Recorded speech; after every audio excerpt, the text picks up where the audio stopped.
నిజంగా ఇది ఒక విధమైన చారిత్రాత్మకమైనటువంటి తీర్పు, హిస్టారికల్ జడ్జిమెంట్. చంద్రబాబు నాయుడు ఆంధ్ర రాష్ట్ర ప్రభుత్వ ఖజానా సొమ్ము 371 కోట్లు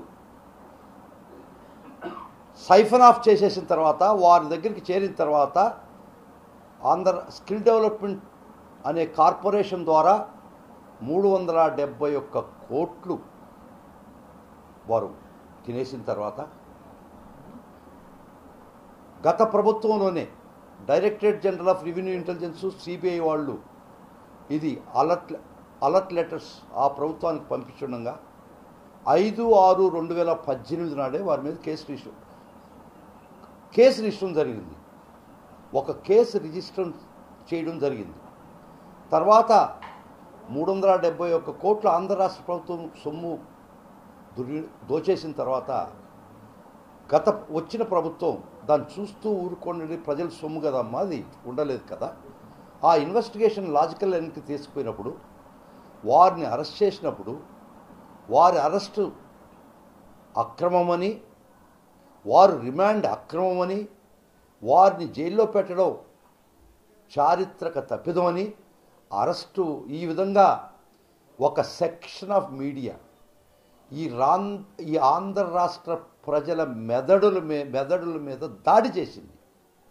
ఒక విధమైనటువంటి ఒక అట్మాస్ఫియరు గోబెల్స్ ప్రచారం ద్వారా ఈ విధమైనటువంటి ప్రచారం తీసుకురావడం జరిగింది.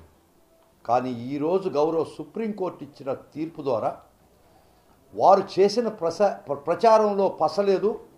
ఈ ప్రభుత్వం కక్ష సాధింపు కొరకు చేసిన పని కాదు. వారి అరెస్టు సక్రమమే, రిమాండ్ సక్రమమే, వారు కాన్సిక్వెన్షియల్గా జైల్లో ఉండడం కూడా సక్రమమే అని ఈరోజు గౌరవ సుప్రీంకోర్టు వారు తీర్పు ఇవ్వడం జరిగింది. ఇప్పుడు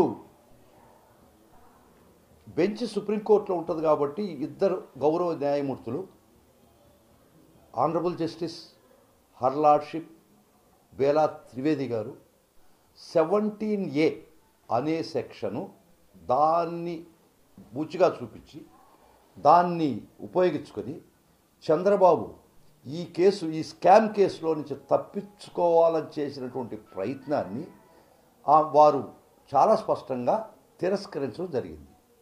17A సెక్షన్ చంద్రబాబుకి ఈ కేసుకి అప్లై కాదు. ఖచ్చితంగా investigation agency can proceed. Arrest, remand, విచారణ అన్నీ సక్రమమేని గౌరవ బేలా త్రివేది గారు వారు తీర్పు ఇవ్వడం జరిగింది. గౌరవ the other honourable judge, remand సక్రమమే, అరెస్ట్ సక్రమమే, ఐపీసీ అఫెన్సెస్ కూడా సక్రమమే. కానీ 17A మీద అప్లికబిలిటీ మీద భిన్నాభిప్రాయాన్ని వ్యక్తపరుస్తూ ఇద్దరు గౌరవ జడ్జిల మీద భిన్నాభిప్రాయం వచ్చింది. ఫుల్ బెంచ్కి రెఫర్ చేయడం జరిగింది. ఫుల్ బెంచ్లో జరిగేది ఒక 17A చంద్రబాబుకి అప్లికబుల్ అవుద్దా కాదా అని. కానీ ఇప్పుడు దాకా తీసుకొచ్చిన వాళ్ళ వాదన 17A ఫాలో కాలేదు కాబట్టి కేసు కొట్టేయాలా అని ఈ గత కొద్ది నెలలుగా తీసుకున్నటువంటి ఈ వాళ్ళు పందా ఈరోజు తప్పని గౌరవ సుప్రీంకోర్టు తీర్పు ద్వారా తేటతెల్లం అవుతుంది. 17A అప్లికబుల్ గౌరవ జస్టిస్ బేలా త్రివేది గారు చాలా స్పష్టంగా చెప్పారు. ఆ గౌరవ ఇంకో గౌరవ జడ్జి గారు కూడా ఏం చెప్పారంటే ఐపీసీ అఫెన్సెస్ కంటిన్యూ చేయండి, ప్రతి ఒక్కటి సక్రమే. 17 మీద భిన్నాభిప్రాయం అప్లికబుల్ కాదని సబ్జెక్ట్ కన్ఫ్యూషన్ ఉంది కాబట్టి ఫుల్ బెంచ్కి రెఫర్ చేయడం జరిగింది, లార్జర్ బెంచ్కి. అంతేగాని వాళ్ళు చేస్తున్నటువంటి ప్రయత్నం, వాళ్ళు చేస్తున్నటువంటి ప్రచారం ఈరోజు దాకా ఇంకా ఆటలు సాగవని నేను ఒక కామన్ పౌరుడిగా ఆలోచిస్తున్నా. నిజంగా జరిగితే వాళ్ళు ఎవరిని హననం చేయాలనుకున్న వ్యక్తిగత వాళ్ళు ఏమన్నా చేస్తారు. పందిని చూపించేసి నందని చెప్పించగలిస్తే రోజు that's called Goebbels propaganda. They are experts in Goebbels propaganda. దాన్ని వాళ్ళు పాపం జర్మనీలో హిట్లర్కి గోబెల్స్ ఎంత ఉపయోగపడ్డాడో లేదో తెలీదు, కానీ హిట్లర్ పతనానికి గోబెల్సే కారకుడైనది.